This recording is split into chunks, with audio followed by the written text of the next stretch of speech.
讲到往来，伫咱台湾是种真济，往来规层拢会当利用。若有加速这纤维也会当用。家己大学配合科技部的计划，组成一个下冷级团队，甲规层往来处理过，这防农业废弃物也会当乌土变成金。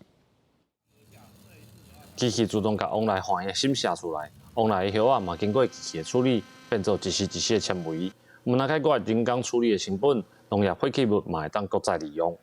很多的工人他都已经不做不加入起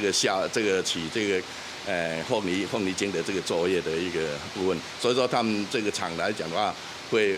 非常困扰，就是找不到工。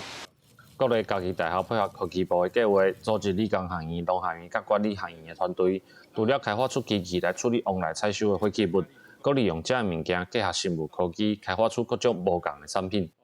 废弃物的东西呢，我们可以做成一些高单价或者是高产品应用价值的一些成品呢。对于我们整个农民的收入呢，我相信是可以提升了很多的一个收入。最大问题找不到人工嘛，把这个问题解决以后，我们台湾就创造全世界最有竞争力，就整个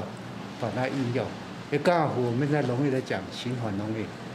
计划团队指出，往来采收的废弃物有真悬的经济价值甲运用空间。目前已经有真侪企业来问这个技术，家己大学嘛有暗算要来申请专利，希望这个机器甲技术替往来产业创造新的环境。记者林慧婷，家己报道。